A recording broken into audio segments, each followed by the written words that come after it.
So, good morning, everyone.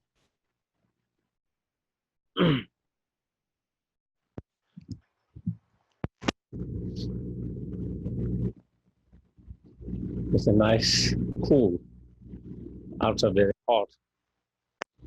Was it yesterday or day before yesterday? It was in 90s.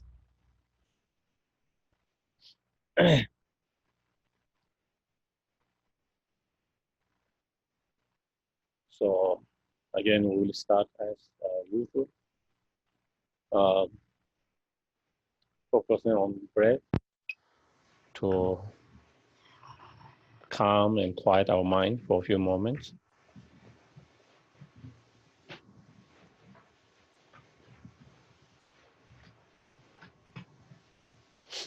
Watching your breath mindfully as you breathe in and out naturally, and being aware. When you breathe in, being aware you are breathing in. When you are breathing out, being aware you are breathing out. So just simple, just that.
Then we can reflect and think, in our life,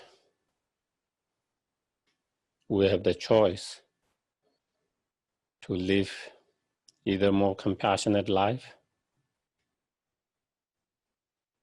or more angry and hateful life.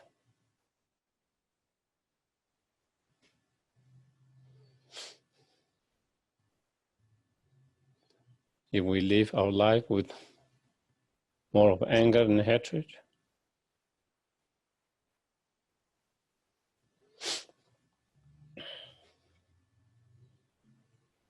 it will create fearful environment around us,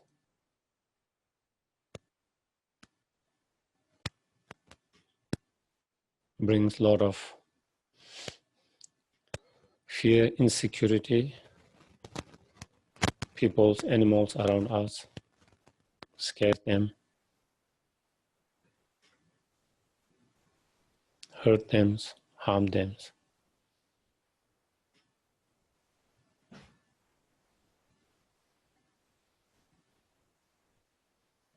And thereby lose even those people who care about us. They become more and more distant.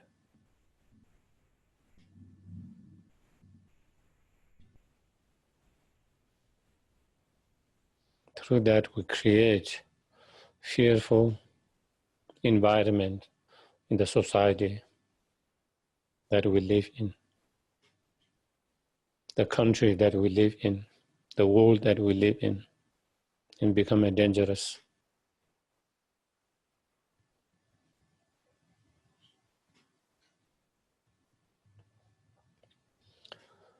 And not only that, we ourselves experience even more pain, suffering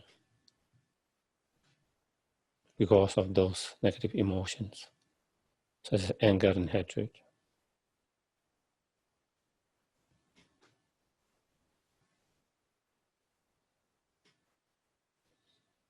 There is no peace in our mind, in our heart.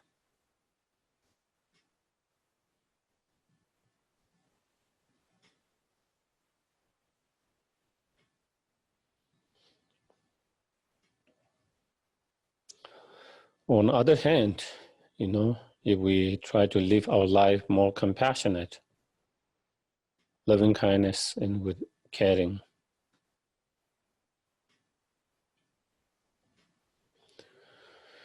we create more peaceful, harmony, environment, atmosphere around us.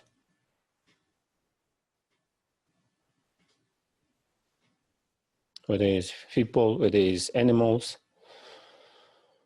they feel safe, loved, cared.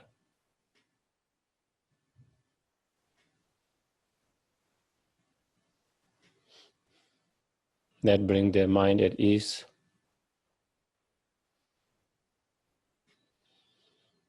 And their life on more ease.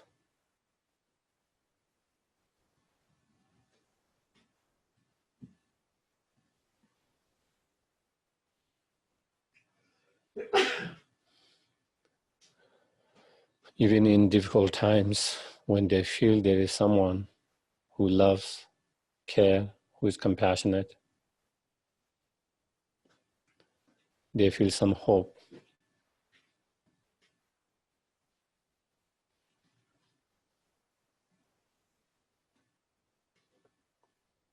Through that, we give more peace, more sense of joy, hope, and calmness in their life. And to the society that we live in, the country, the world that we live in.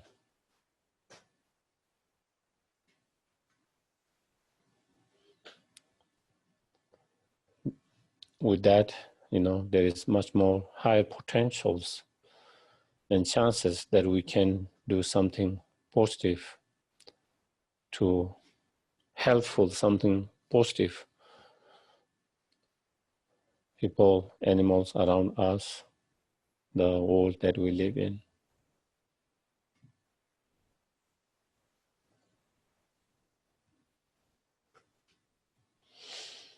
And personally, when we are in that kind of state of loving kindness, compassion, there's more peace, inner peace.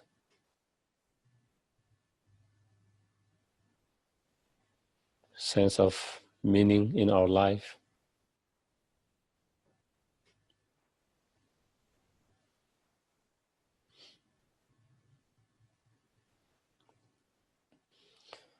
It brings a lot of inner strength.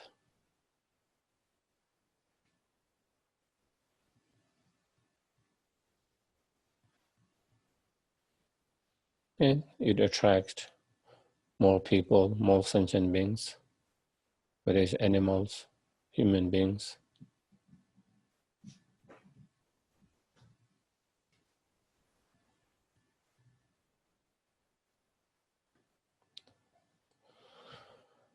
And more true friends,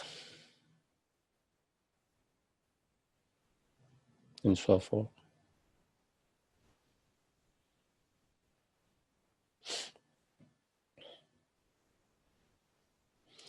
And that being the case,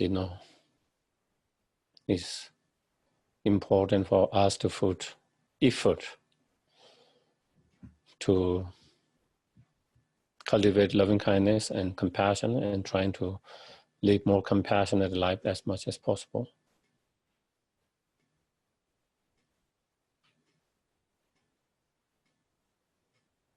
Unless we want to hurt ourselves and hurt others.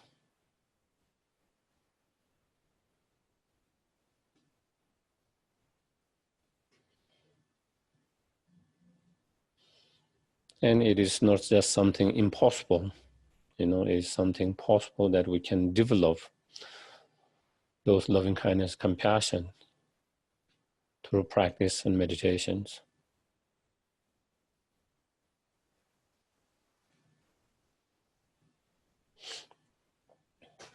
So in order to be more compassionate, more loving, we need to practice, meditate. And for that, we need to be reminded of those practices all the time.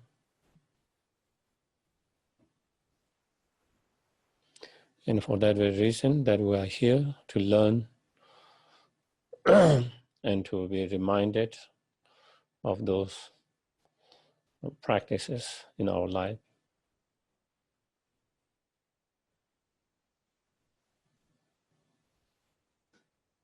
So we can be more compassionate ourselves and to all other sentient beings.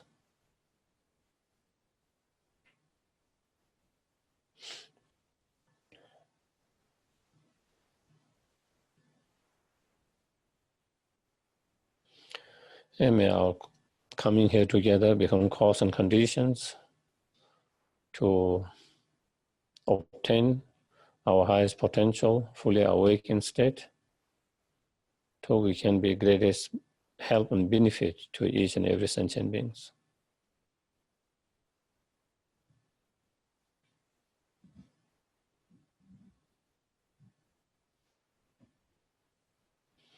Okay.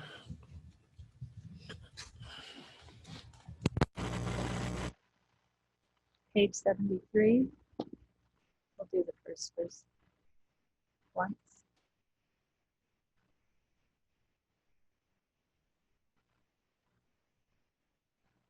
To the founder, the endowed, transcendent destroyer, the one gone beyond, the full destroyer, the completely perfected, fully awakened being, perfect in knowledge and in good conduct, Siddhartha, knower of the world, supreme guide of human beings to be attained, teacher of gods and human beings, to you, the completely and fully awakened one, the endowed, transcendent destroyer, the glorious conqueror, the subduer from the Shakti clan, I prostrate, make offerings, and go to the refuge. Page 75, in the second verse. Homage to the Supreme Buddha, homage to the Dharma refuge, homage to the great Sangha, to all three ever devout homage, to all worthy of respect, bowing with bodies as many as all realms items, in all aspects. With supreme faith I pay homage. Do not commit any non-virtuous actions. Perform only perfect virtuous actions. Subdue your mind thoroughly. This is the teaching of the Buddha. A star of visual application, a flame of lamp, an illusion, a drop of dew, a bubble, a dream, a flash of lightning, a cloud. See conditioned things as such. Through these merits may sentient beings attain the rank of all seeing, subdue the four faults, and be delivered from samsara's pleasure, perturbed by the waves of aging, sickness, and death. And the short mandala offering, some of these books are new, and it's going to be at the bottom of 97, and might be some books where it's at the top of 98.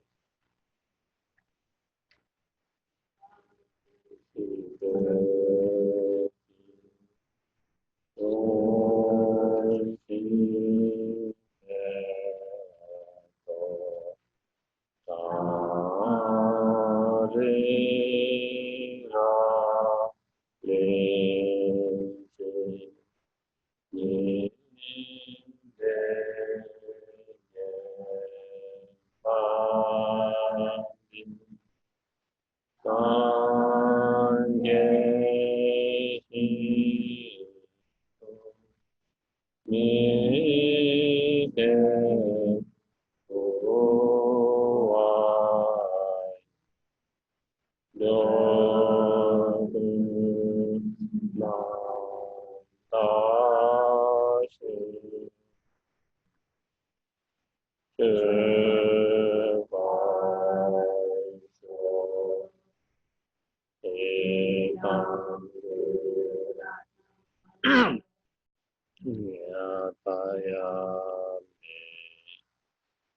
Refuge and bodhicitta, once in English, twice in Tibet. I go for refuge until I am enlightened to the Buddha, the Dharma, and the Supreme Assembly. By the merits I create through listening to the Dharma, may I become a Buddha in order to benefit all sentient beings. Sangye Chodan Sogi Chonamba Chanchu Bardu Dagi Katsuchi Dagi Chusugi Grisonambi Cholak and Chair Sangye Druparsho Sangye Chodan Sogi Chonamba Chanchu Bardu Dagi Katsuchi Dagi Chusugi Grisonambi Cholak and Chair Sangye Druparsho Panje rene rone la ro ja dong be de ta be fini pe de de ko dam de la cha so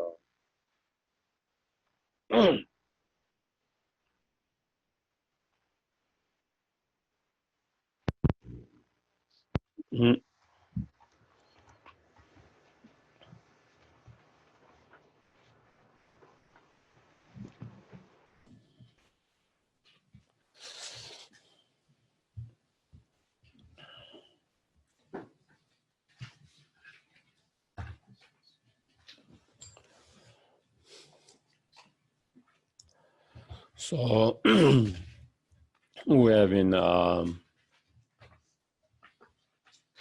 studying this particular text, the 37 practice of the conqueror children or Bodhisattvas.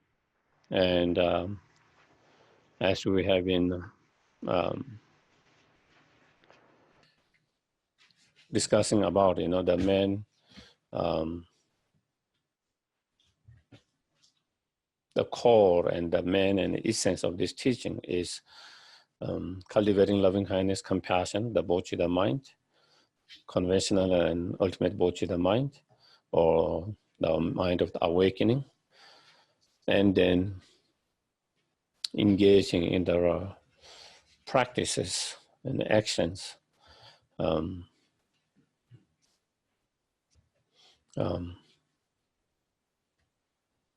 out of those attitudes, and also how to continue to practice to improve and increase those positive state of mind, emotions such as loving kindness, compassion, and so forth, so that we don't decrease and deteriorate from those positive inner qualities, which are source of happiness for ourselves and others. And especially, there is a danger of losing our love and compassion when we encounter difficulties. It is easy to keep loving kindness, compassion when things are easy. And it is in the situations when we are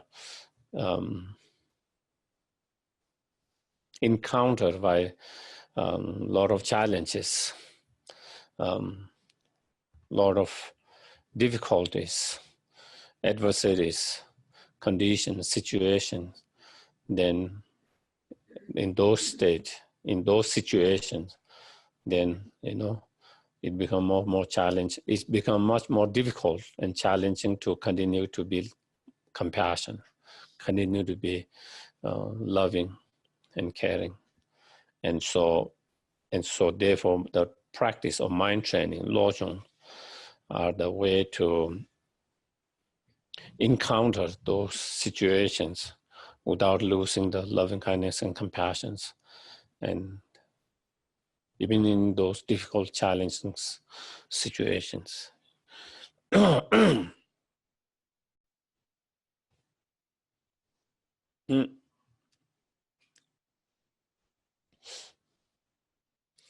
you know, in some of the verses that we went through, you know,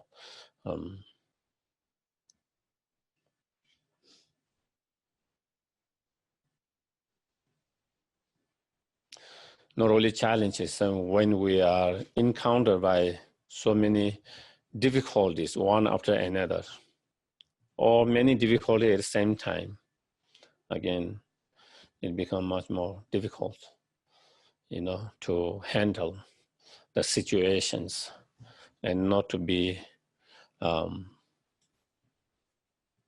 your mind, not to be your mind down,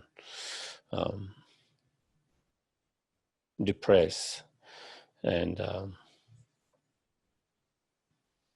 lose the compassions, you know. And it becomes much more difficult to apply many of the teachings, you know. It's easy for us to think of karma, you know, result, that whatever experience we are experiencing, the result of our own actions, our own karma. It is easy to accept that when things are going well in our life. And it is easy to explain when it's happening to someone else. Oh, it is karma. But it's much more difficult when it happens to us, and to be able to utilize that teaching and to be able to accept. You know, when it happened to us, then we begin to see it's a nonsense.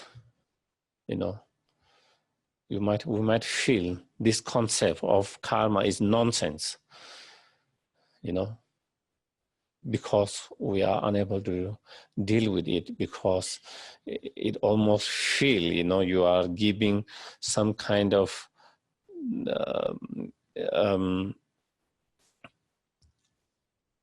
it almost feel like that you are saying that the other persons or whatever is creating problem in our life,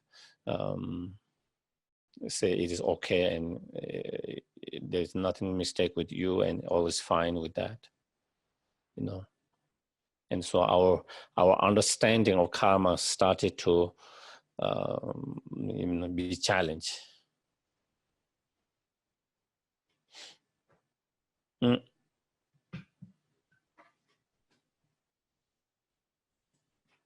And, you know, also our refuge to the Buddha Dhamma Sangha also becomes, again, more shaky, you know. Also our faith in whatever faith we have in, you know, whether it's Guru, whether it's Buddha Dhamma Sangha, whatever, you know, or the Dharma itself, again, become more shaky. It's easy to have those when things are going well.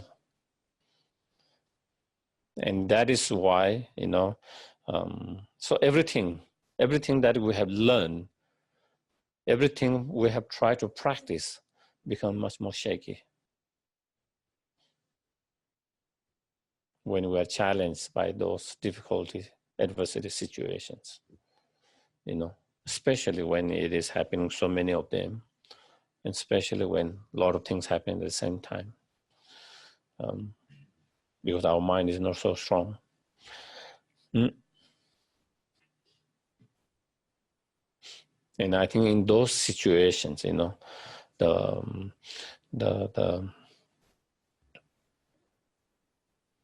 lojong, the mind training are the most beneficial. But if we have not practiced that before, then when we are already in that situation, it's very difficult.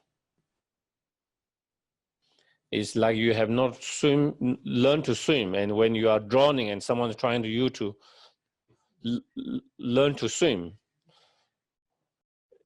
it will be extremely difficult, you know. It is when you are not drowning and when you learn to swim, and then maybe when you are almost drowning in whether it's oceans or river, wherever that is, and then someone help you with some technique and just small technique here and there, then you might be able to save yourself, you know. But if you don't have training that before, it becomes difficult when you are in that situation itself. And same thing in the practice, you know. A lot of time we don't practice when things are fine, and when things go difficult, then we try to practice, and then sometimes the practice is not as strong effective, because we don't have familiarity with that practice. The practice is not strong enough, and we are trying to practice when your mind is already kind of shaky, on a shaky basis. And so therefore, you know, that is what you often encounter, you know. You can see the differences, how people respond, even Dharma practitioner, how they respond to those difficulties, depending on how they have practiced before they are in that kind of situations, you know. Those who have practiced every day, they have a better way to deal with that, more stronger way of. Those who doesn't practice much, even though you have heard about the teachings, even though you have read about them, but if you have not practiced, you know, it becomes much more difficult. And then so because we have been following some of those verses in last couple of weeks, and so the way is to keep our mind, you know, when things goes difficult and according to what we do not wish, and down, how can we keep our mind still, stable, calm, and still happy? And also, you know, and instead of being down and low and depressed and losing all our confidence, trust in ourselves, in others, even in the practice and so forth. And how can we utilize those difficult situations, circumstances, experiences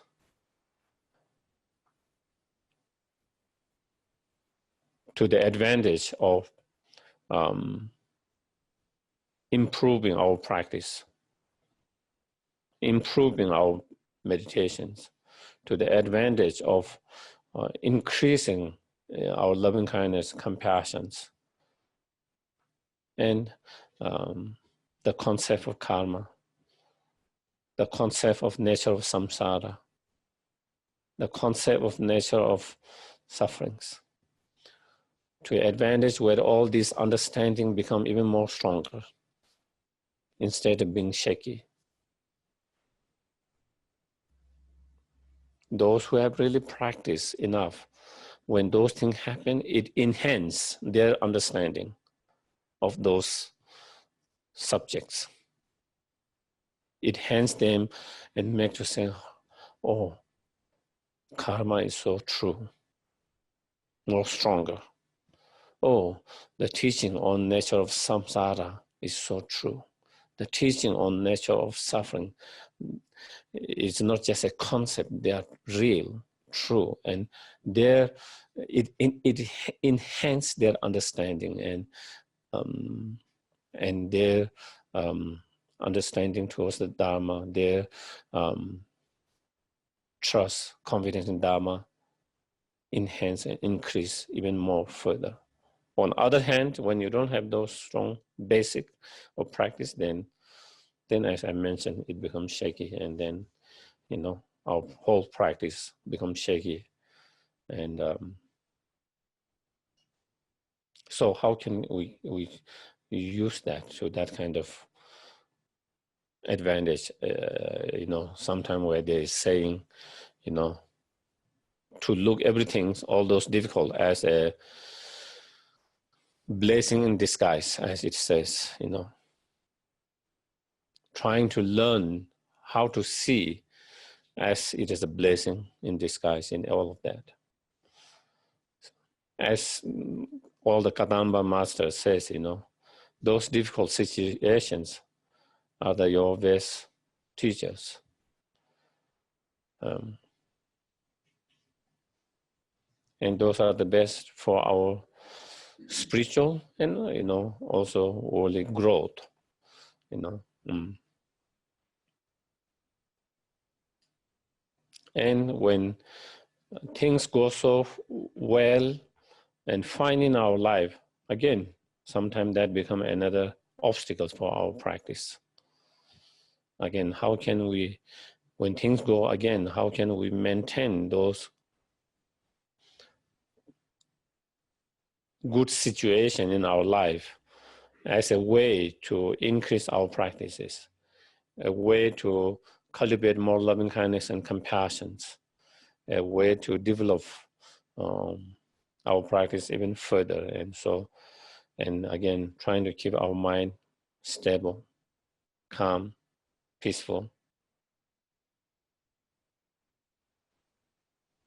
and happy, you know, basically not allowing our life to fluctuate up and down by different situations.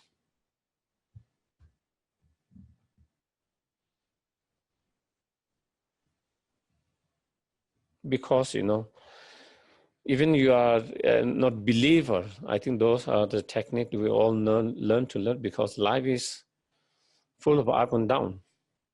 Everyone's life.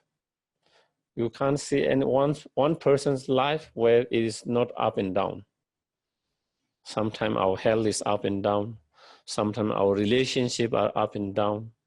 Sometimes our financial situation are up and down. Sometimes so many things in our life always is not always being impermanent. It doesn't become same. It's up and down, and even our emotions are up and down, and due to changes, and even in weather, you know, just simple like a weather, and all of that different things. So because that is being the case, and then when it is up and down, it affect our mind in such way, and so, you know, that is why we are so, our life is cannot be as unable to be as happy as we can be. But if we learn kind of the technique, the practice and meditations to be able to keep our mind more kind of stable, calm, despite all these up and downs, then, you know, your life will be much more stable, calm, happier, and not being so much affected by external changes.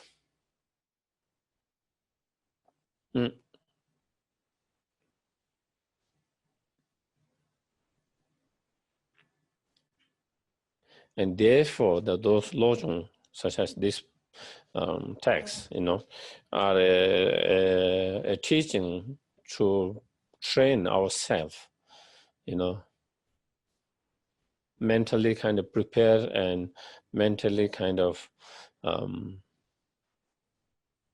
train to be able to be happy and accepting whatever happens.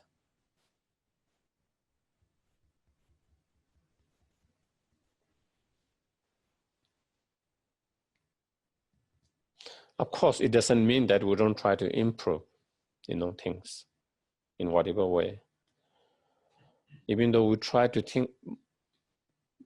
improve things, but at the same time, even when things does not improve and go the way we want, still your mind is ready to kind of be happy and accept with whatever that situation it is.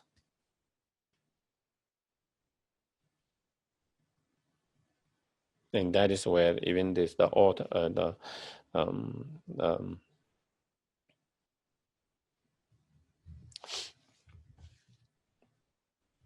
even in his, Togme Sangpo in his own biography, you can read so many of his incidents like that, and where he was able to keep his mind so calm, peaceful with that kind of practice. And that is what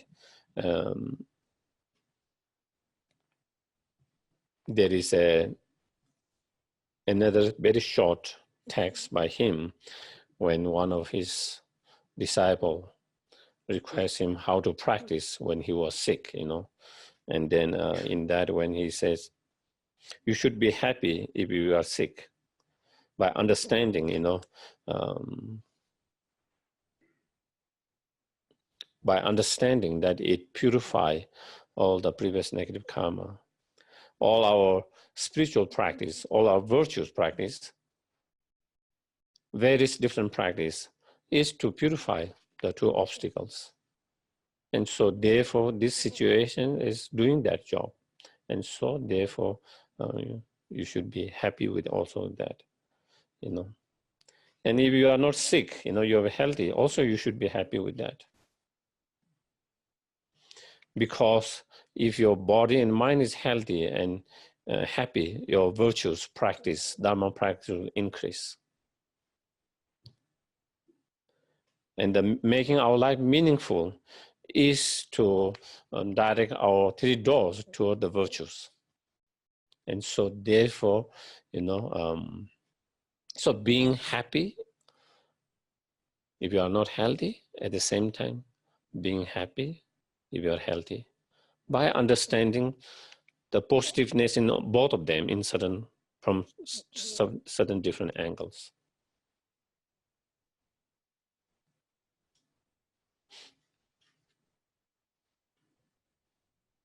If you don't have wealth, so be it, and be happy with that.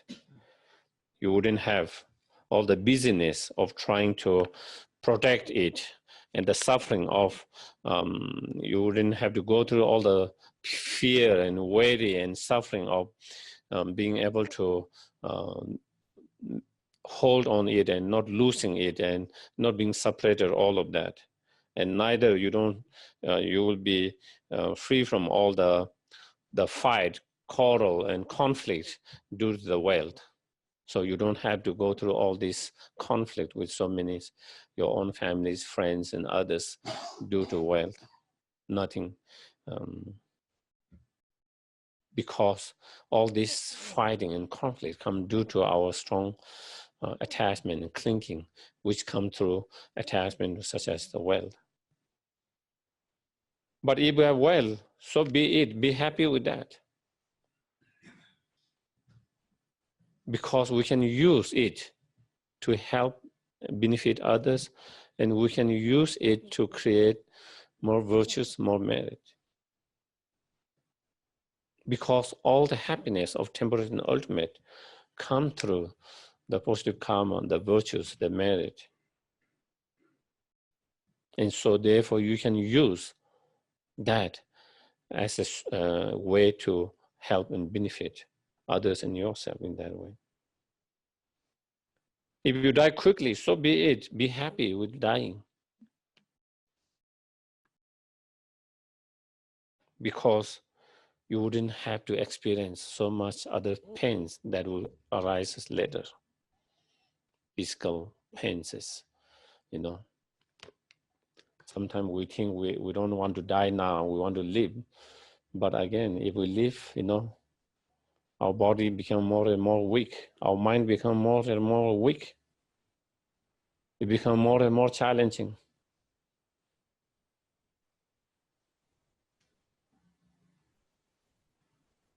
So therefore, be happy and not be afraid if it is the death comes earlier, quickly.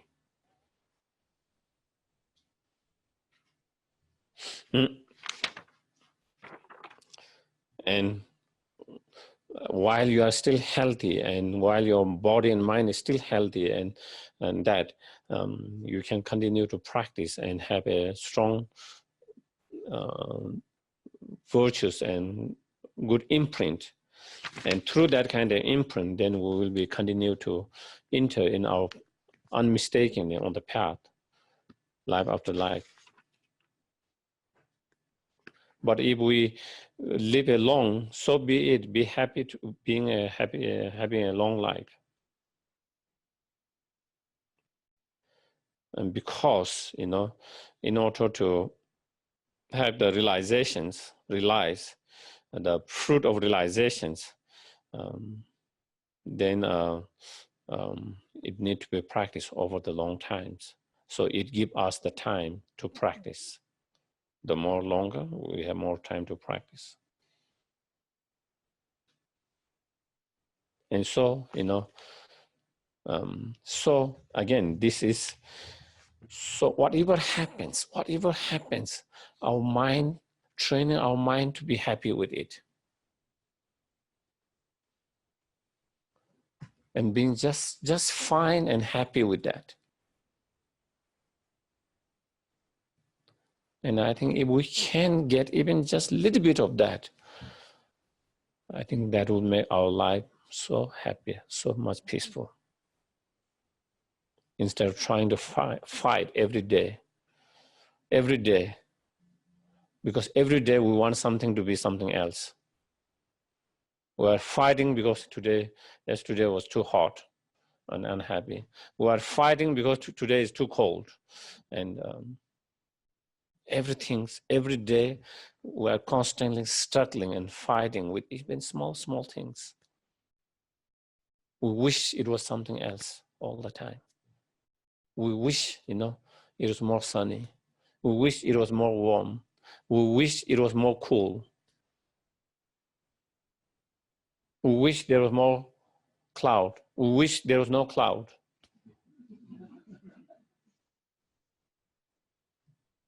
And that's how every day is like, not being happy with whatever is presented.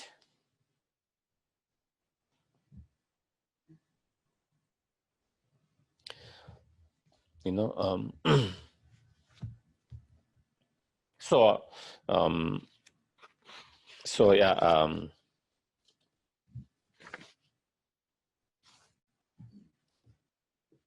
so I think we are verse number 19.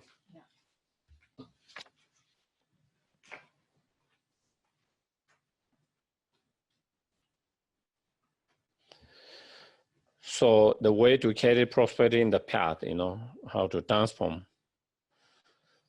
Though they are famous, venerated by many beings, you know, so even though we might have good things happening, maybe we have good health, you know, we have very good relationship, maybe we have good educations and good job, you know, and maybe our practice is also quite well, you know, whatever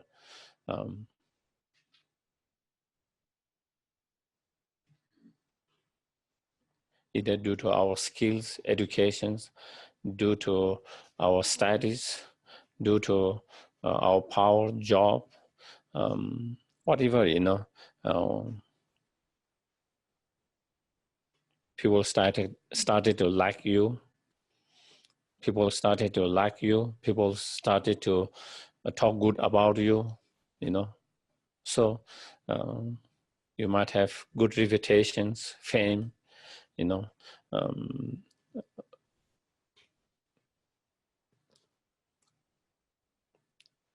Everything seems going well, you know. Good relationship, good job, good health, and people liking you, all of that. So, you know, and have attained wealth like that of Vaishravana, and that is the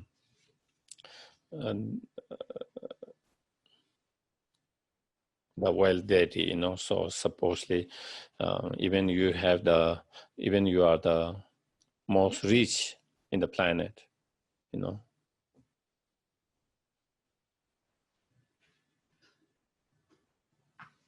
You shouldn't allow all of those good things happening to generate kind of becoming a distractions to your practice. You shouldn't allow those things to be distractions from you. Continue to work with your mind to develop the good heart, loving kindness, compassion, and practice the Dharma. Because it can happen, and it happens to a lot of people.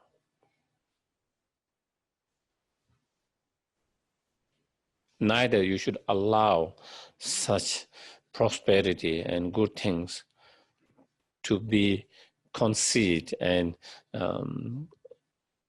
unhealthy pride and sense of arrogance, and thereby treating others badly. Instead, we should try to utilize all this prosperity, all these good things to cultivate even more loving kindness, even more compassion, even more stronger Dharma practice.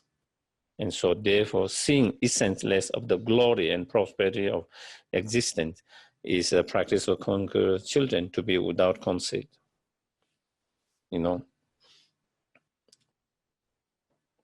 Again, if we don't have those practice foundation, again, we are so we become so fragile. When things are not well, when things are challenging, difficult, our practice become less and less. Do you get it? Our practice become weaker and weaker. And sometimes you even do not do any practice anymore.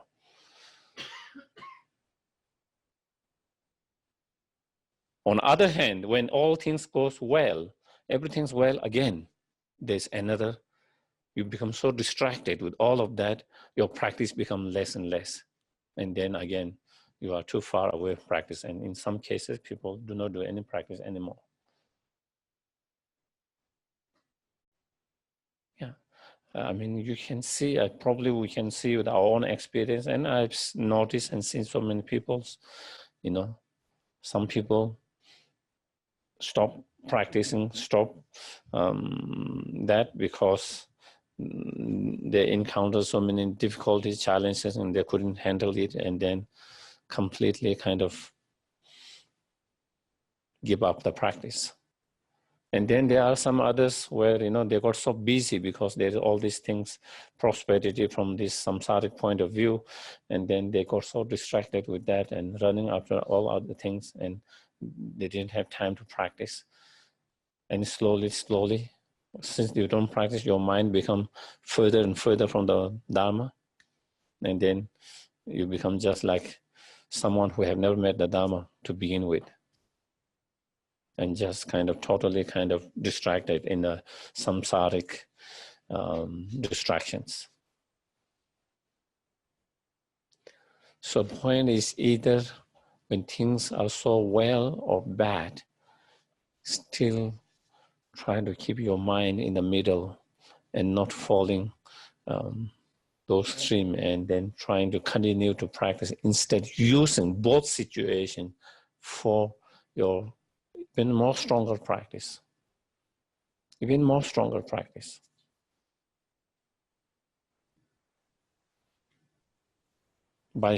When things are going well, thinking, is due to many causes and conditions that where everything's going well, due to my own karma, due to my own virtuous karma, positive karma, and therefore I must continue to create more virtuous karma, engage in more virtues, so I can continue to experience that kind of good things also in the futures. So it should encourage you to be more virtuous by understanding from karmic point of view. By seeing it is also the blessings of the Guru's, blessing of the Buddha Dhamma Sanghas also. By seeing that and even having a stronger trust, confidence in them. Also seeing all this is contribution of so many sentient beings for all my prosperity, all good things. Therefore, that understanding by recognizing the contribution and kindness of other sentient beings for our prosperity and our goodness, and therefore cultivating loving kindness, compassion to them. And so therefore utilizing this as to develop more virtuous thoughts and the practice, encouraging, giving you more inspirations to practice even more harder, better, instead of being is an obstacle to our practice and being a distractions from the practice. Also understanding, all these good things happening, because of my virtuous actions in the past, being more kind to others, being more generous to others, being more, and so with that kind of understanding, if I want to continue to have such life, this and in all future life, then I should create cause and condition. That means I should practice even more generosity, more compassion, more love, more caring, all of that. So that should, and so instead of being it as a cause for non-virtuous thoughts, defilement, delusion, such as it says, conceit, kind of arrogant pride, unhealthy pride,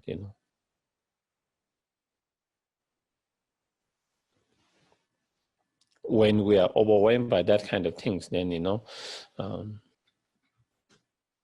we started to become, when we have that kind of pride, then we started to have competitiveness with our colleague, which we feel equal. We started to have jealousy towards those which we feel they are doing better than us.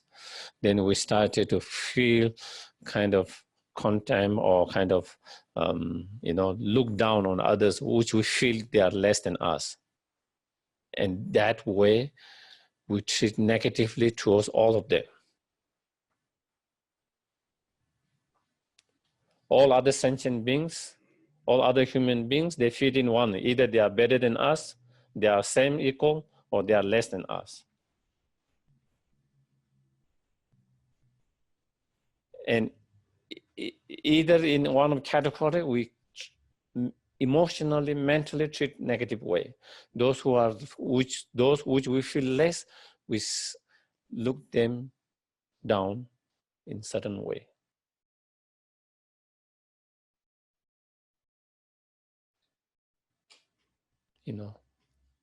Sometimes it's obvious. Sometimes they are very subtle way. Sometimes it's hard to notice that, hard to know that unless we really pay attention on deep, how we started to look down about others, even though we think, oh, I'm not looking down on them at all. But if you look from one corner of the mind, there is that bit of that, On others, which we feel equal, there is always sense of competitiveness that we want to get better than them. And we always feel they might get ahead of us, and they have better reputations and more fame, and you'll be left behind. So when you have that kind of competitiveness, you started to feel negative about that person. You started to feel distant you started to create some kind of distant gap between that person and you. You feel that person competitive to you. You feel it is a danger to you.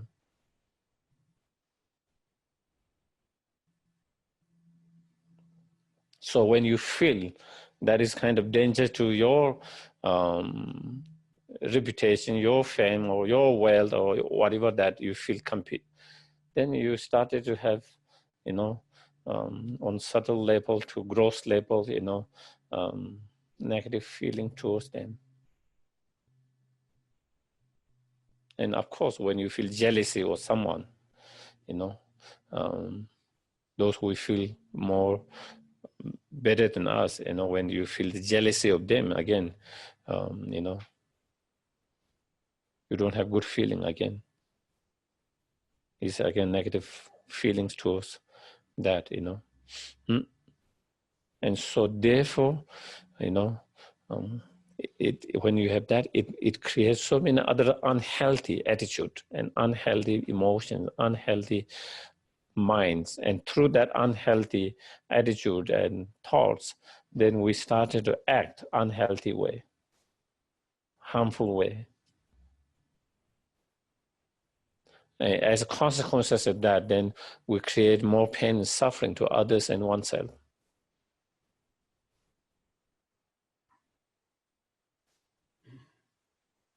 And as I mentioned, and then also when we have that attitude and when we treat others that way, our goodness, our loving kindness, compassion deteriorate.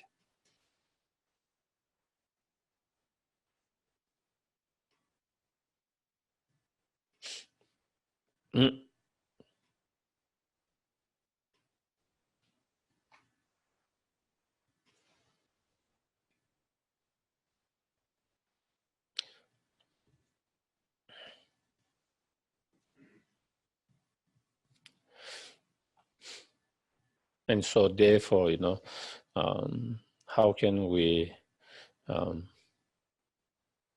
in the one of the verses before this one, I think 18 and I think 17, where he talked about if you have no wealth and poverty and all of that, how can you utilize that kind of situation to the virtues? And so again, giving two different opposite situations. In both opposite situations, one is you are very poor and you don't have anything. Even in that situation, how you can not be depressed and how you can continue to practice more.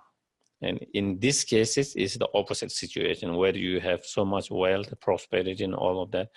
Even in that cases, again, not allowing that situation to develop more unhealthy attitude and negative attitude, and instead trying to utilize it to cultivate more loving kindness, compassion, and more virtuous mind, virtuous thought, more.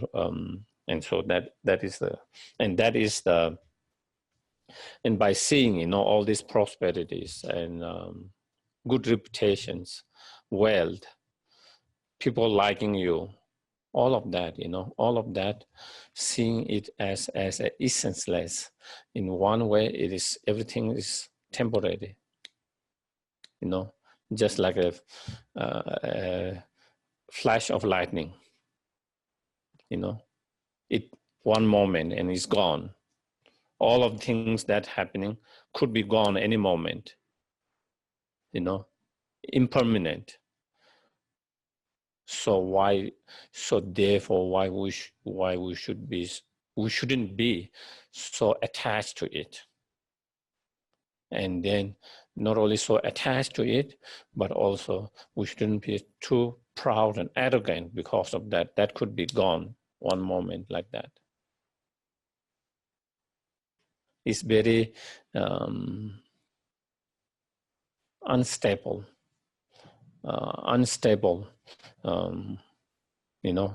like the dew on the grass blade. The sun comes, even before the sun comes, it's melted. Even though at the very beginning in the morning, it seems very solid,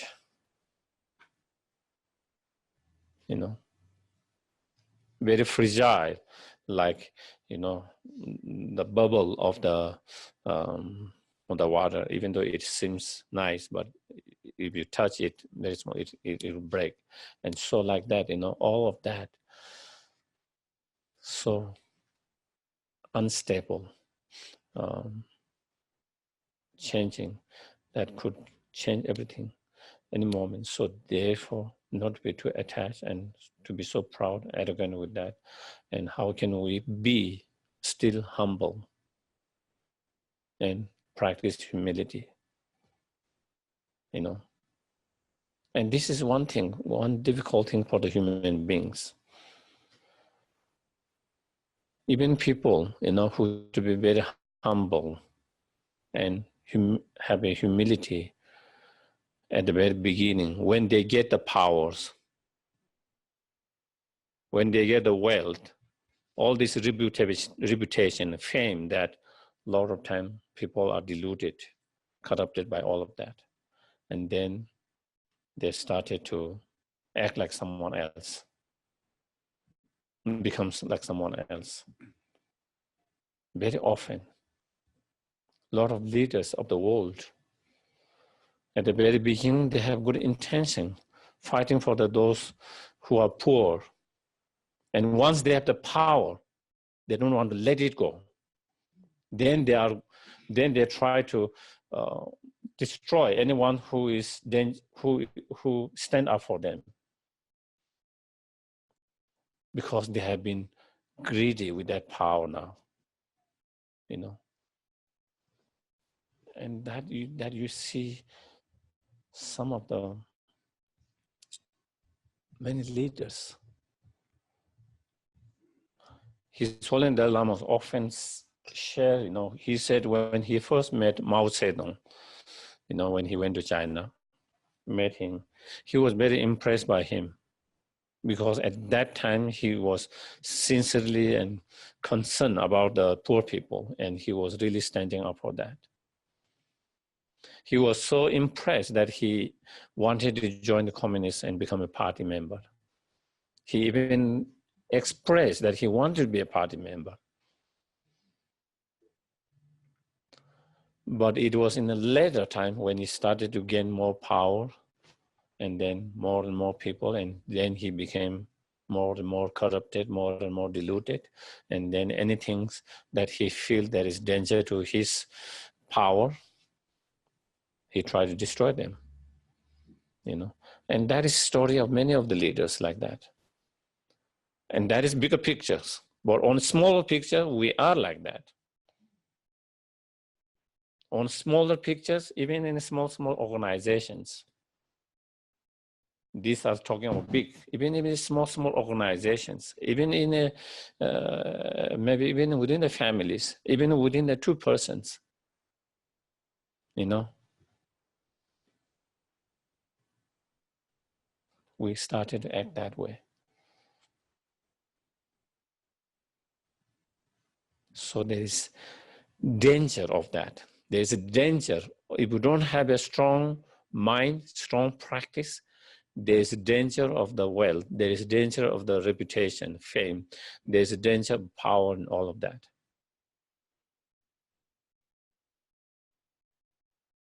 So by seeing that those dangers, by seeing those are essentially, a lot of time, you know, we feel, you know, if I have a wealth, I can use it to help poor ones. We have that thought until you have the wealth, you know. Once you have the wealth, then you started, oh, I need to invest. Let me invest it, and when it gets better, then I might help. And that keep on going. You want to invest, and you want all of this and that. And doesn't come where you feel now I have enough to help.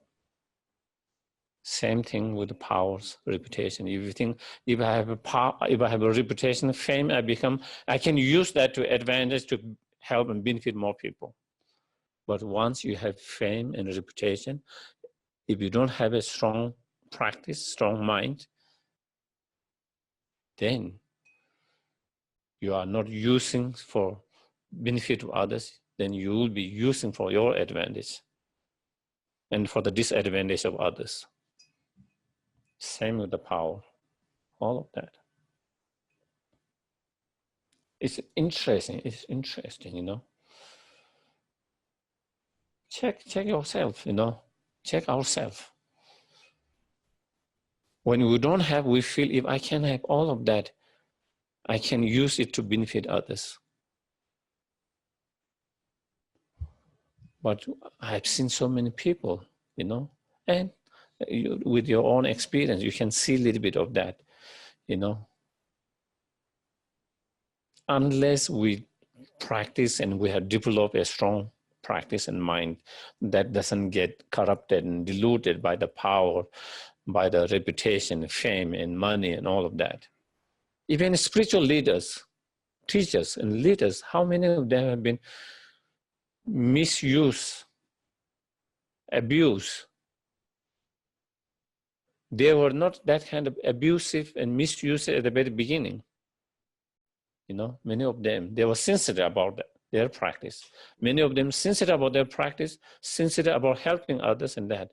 But once they're getting more and more famous and more student disciples and bigger, and then some of them who didn't have a strong practice, then they started to change. Those who have a strong practice,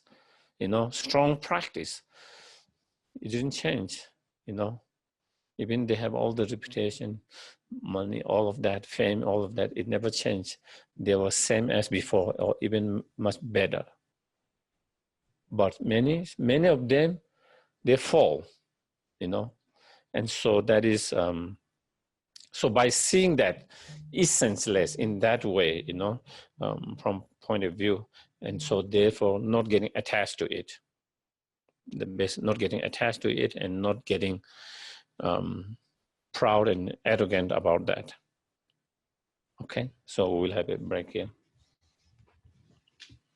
So the next verses is carry object of hatred into the path, how to transform the hatred into the path. So here it says, if enemy is one's own hatred is not subdued, when one subdue external enemy, they will increase. Therefore, is the practice of conqueror children to tame their own continue by the means of truth of love and compassion. So, when we have any kind of emotions such as anger, hatred, mindfully observing it, how we feel it when you have strong anger, hatred.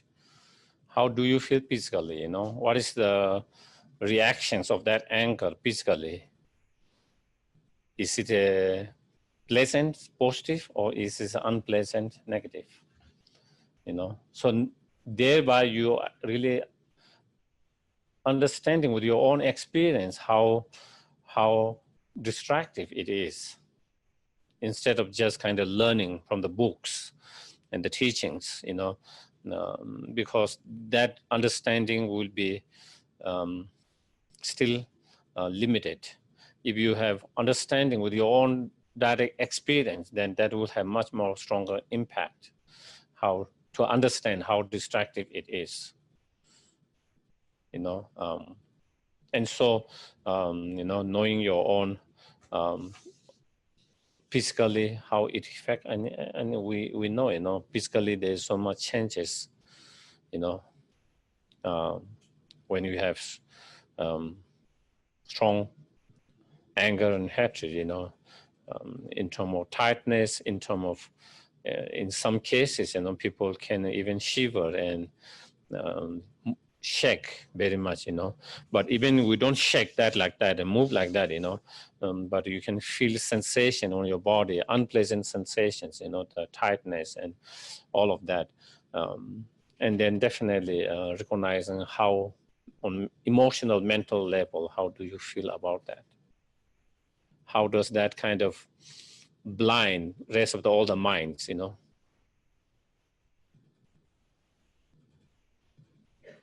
where we, and using our own past experience as well, when we are in a state of anger and hatred, how we acted in an unhealthy and harmful way where we are not proud about that later, where we are not happy about that, where we are kind of, as I mentioned before, ashamed and embarrassed, all of that. And we did act that way because of that anger and hatred, because of that moment. And so through that kind of understanding, then knowing that, real enemy is that anger and hatred.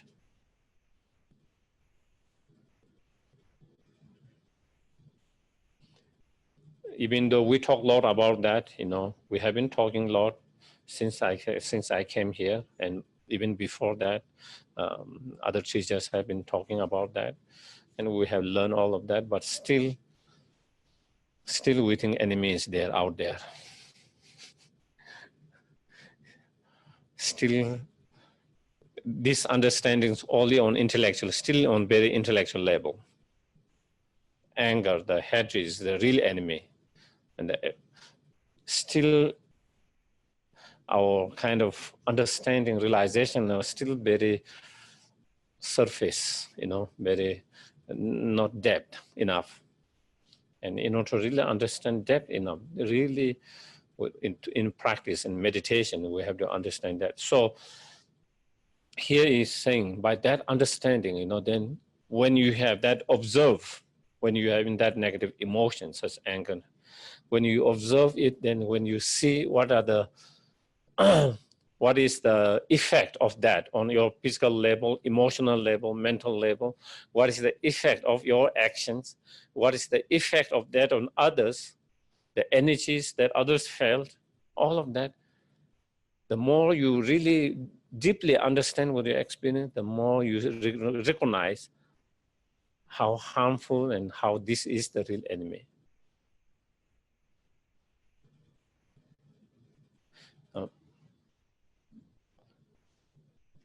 And once you really understand this is the true enemy, not the external one, then we will put more effort to confront this internal enemy instead of putting so much energy to confront the external enemy and not putting effort to confront this internal enemy. At the moment when we have any conflict with anyone, our energy, resource, time is spent how to confront the external enemy, how to defend ourselves, how to attack them, all of that. We hardly pay much energy or much time and much resource to really trying to overcome our own, this internal enemy of whatever, the anger, the hatred, the frustrations, whatever that negative emotions.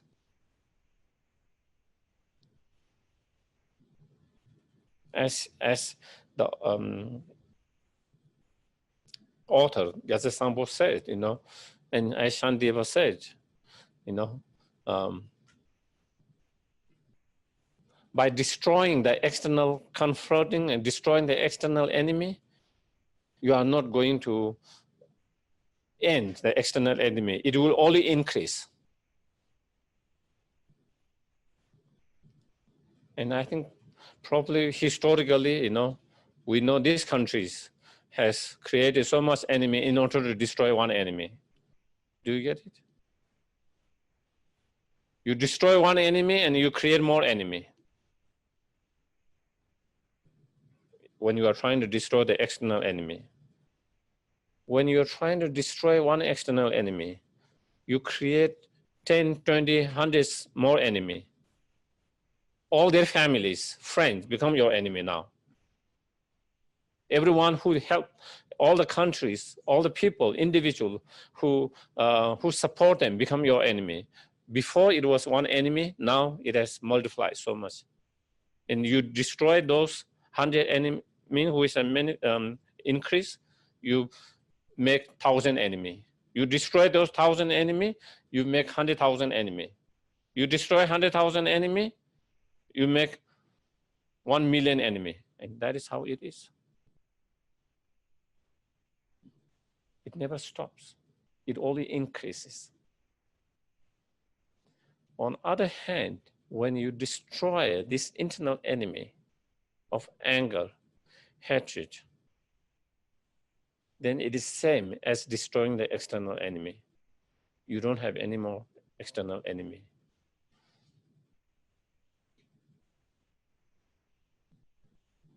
So therefore, by destroying one external enemy of anger, hatred, you have destroyed countless enemy.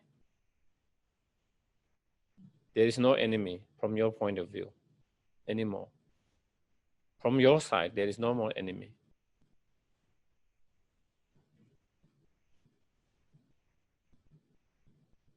Then it feels possible. You can, if you try to destroy the external, it is countless. There's no way you can win. Because you destroy one, you create more. And more, and there's no end to that. On inside, when you destroy the internal enemy of anger and hatred, then it is same as destroying the external enemy of countless. And therefore, as many of you, when we went through Shantideva's, in the chapter 6, where he give this example, of if the whole area where you live is full of, thorn everywhere, instead of trying to cover the whole area with a ladder in order to protect yourself, which seems almost impossible, the area is too big. The best way is to make a shoes of leather on yourself and you can walk everywhere. Sensible, practical. And that is exactly he says. Same just like wearing instead of trying to cover the whole area with leather, so to protect yourself, your feet from being pricked by the thorns, you just have to do simple things. Just make a leather shoes and then you can walk everywhere without being pricked by that, without being hurt by that. Same way, instead of trying to destroy the external enemy, which is countless, impossible, try to protect it by destroying this internal enemy of anger and hatred.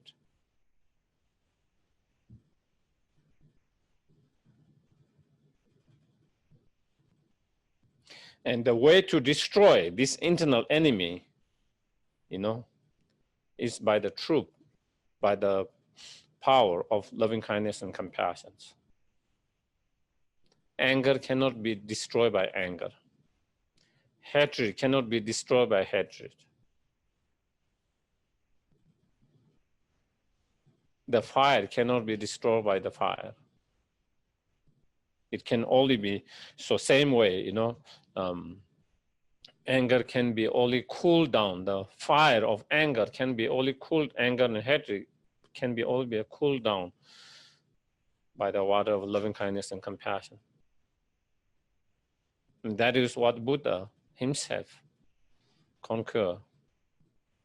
Internal, external maras, evils that he conquered not by external power, by the internal power of loving kindness and compassion.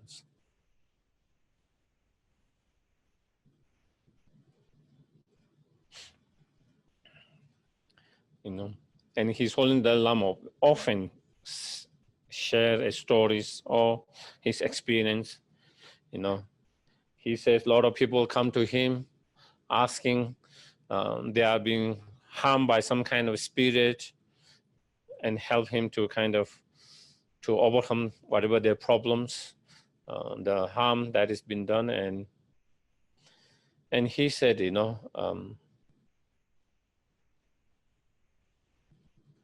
he tried to meditate on loving kindness, compassion for whatever, whether it's spirit, whatever that is hurting, harming them.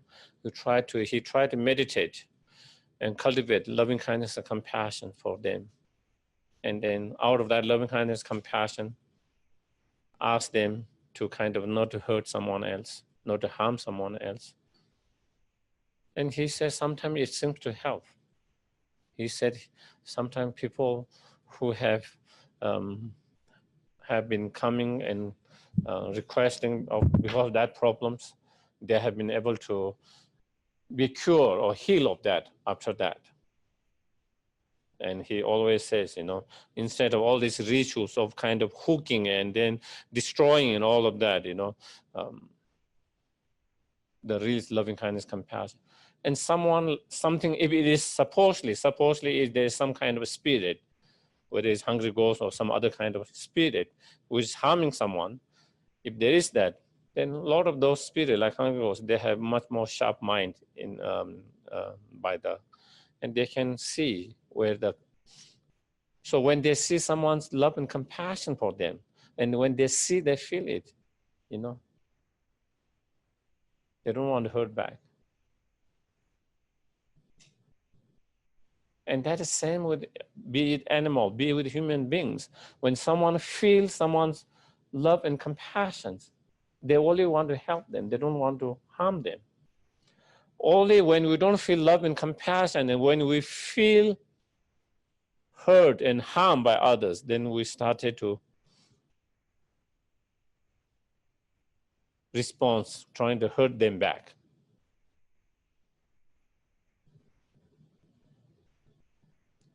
And so therefore, the anger, the hatred, which is a very, very,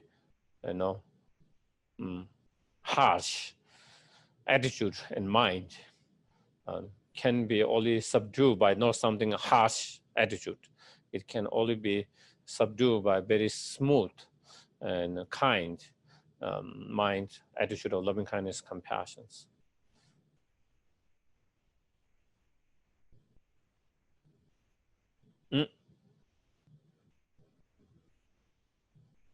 And the key is,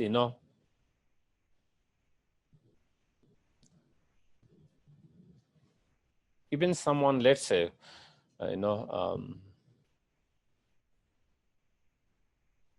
someone like Buddha, let's say like a Buddha,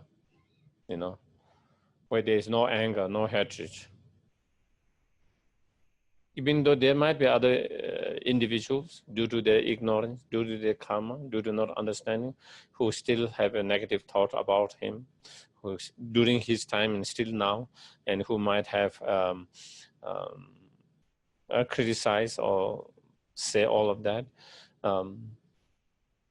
But from Buddha's side, there's no bad feeling. From Buddha's side, there's no anger, hatred, no bad feeling. From Buddha's side, there's no one who is enemy. So if you feel you don't, from your side, you have no enemy, then you don't have to go through all the fears, When I feel, it's just an example, like because, sometimes I have little fear of dogs who are aggressive, because I've been bite few times in the past, and in Nepal, because sometimes they bark and then come after you. Sometimes they don't bark and then they just come from backside and you just grabs,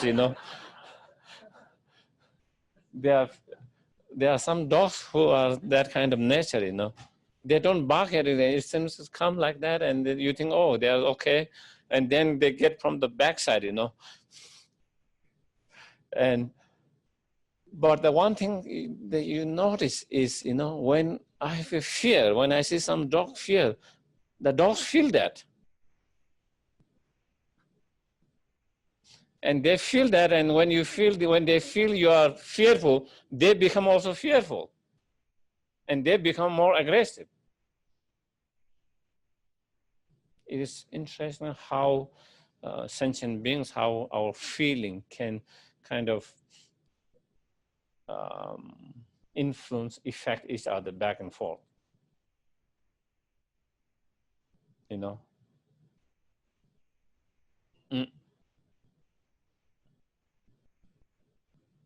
So when you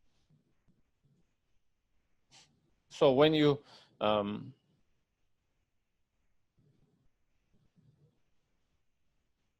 whether that dog is aggressive or not. But when you have fear about that, you experience the pain, the suffering.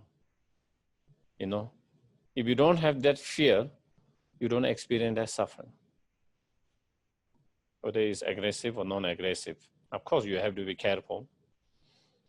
Apart from that, and same thing, when we feel someone is your enemy, you don't trust that person. And when you feel that that person is going to hurt or harm you, so there is always these negative feelings. And because of that negative feelings, even that person is not harmful, you are already experiencing the hurt and the harm. Do you get it? That person is just a compassionate person. And then you just think, oh, that person is very aggressive, maybe for whatever reasons. Maybe his voice, his some way of expressions, or whatever, And then you start to feel the fear of that. And then when you start to feel the fear, then there is, you experience the pain of that, the suffering of pain, fear. But if you don't have that, kind of someone as you, when you don't see anyone as your enemy, you don't have that fear. And you don't have to deal with all the suffering that comes through that fear. And not only you have fear, because of your fear, then, your mind becomes a little bit more negative, So then you started to kind of, do something back. And so in that kind of things, that it reinforces that other energy. And then they become more aggressive and more negative. And so, and that is how.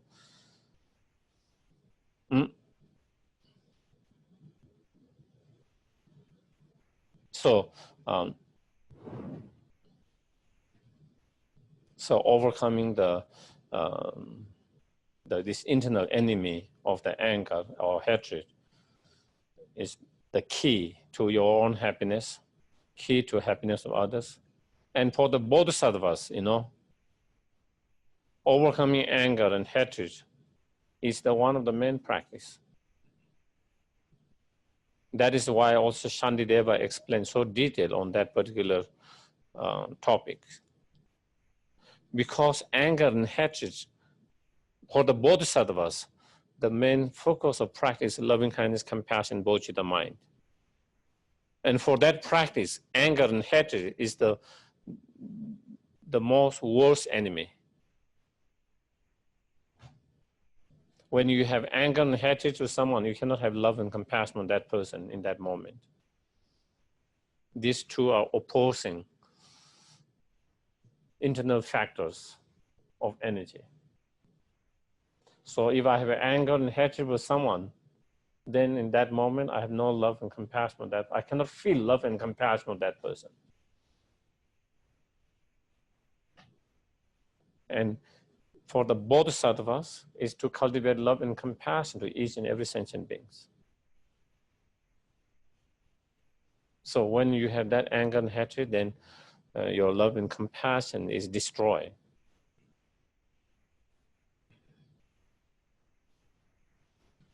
So on so many different levels, why it's so important to overcome anger and hatred.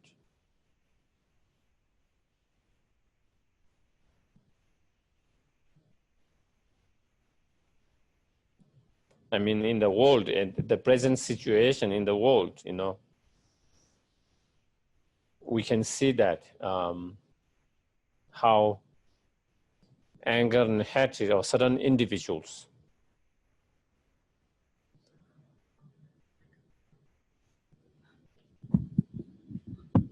yeah. Okay. How, yeah, this way is better. You just put, yeah. I think we all feel the negative energy of the anger and hatred that's going in the world. It's not felt by just one side, it's felt by the both sides. And how it is kind of, what do you call, the word I used that word before, how feeding off, how it feed each others. One side there is so much anger and hatred, and with that kind of actions, now it feed by the other people on the other side, and there is equally anger and hatred on the other side now. And there is feed of anger and hatred, and it is boiling more and more, So the suffering, the pain that has been experienced by all over the world, whether you support this view or that view, everyone experiences the pain, the suffering. Everyone is having a difficulty sleeping well. Everyone is having a difficulty in all of that to a certain level. Some more than others, less than others. But both sides are experiencing the pain, and it started with anger and hatred, which feedback the other side. And then those other side got more angry and hatred. And that feed another this part, and it's getting bigger and bigger and bigger. So the thing is, how can we not feedback that? There is already too much energy there, anger and hatred. How can I help not to feedback and kind of make it bigger? How can I, at least I can try with myself, with ourselves, at least, regardless of what others, how they feel about it, what their actions, what they feel about it, but at least I can try to keep it. We have to try to be more calm, more patience, and to have a little bit of compassion, if possible.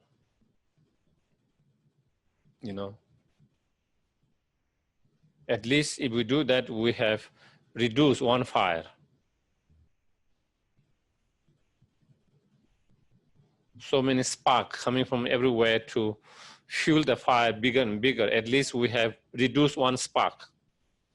By reducing your one spark, maybe you might be inspiring to reduce one spark around yourself, your families, your friends.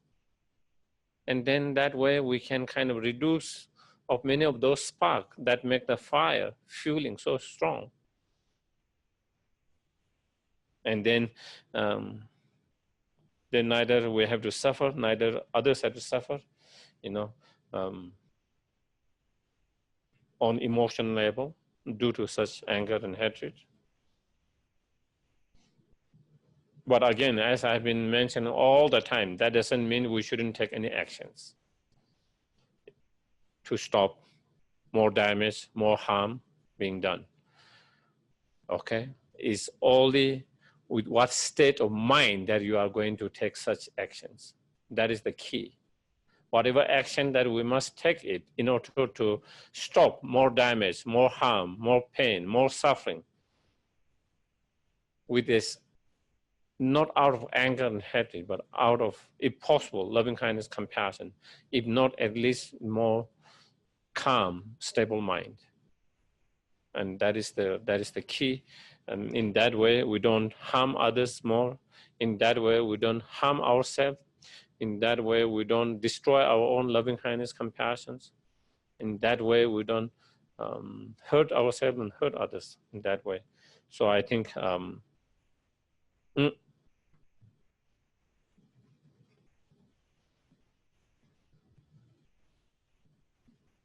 so if there is any question, I can take a couple of questions.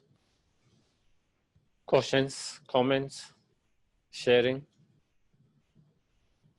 Yes, please. Geshe, what was the text that you were sharing with us that you were translating? That was that little verse from Togme Sangpo? Yeah, I don't know what it is called. Beautiful. Thank you for sharing that.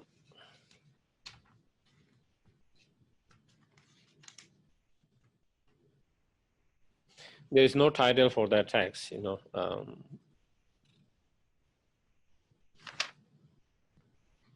Sometimes called How to Transform Sickness in Other Circumstances. There is a translation in Bodhisattva House. Okay. Okay. I didn't know there was a translation. Okay. So yeah. So it is transforming the sickness, did you say? Yeah. Okay. Yes, Patrick. I know you've touched on it and taught about it many, many times, but you could just give us just a little practical advice on how to subdue our own hatred, walk away with it. Maybe can I give you a pill?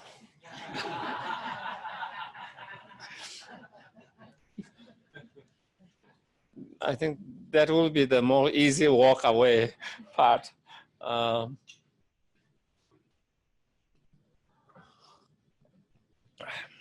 think there are so many different thoughts of meditations that you can utilize, as you can see in very detail in Shanideva Baba's Way of Life in chapter 6. But if we take some of the kind of one way of thinking is, you know,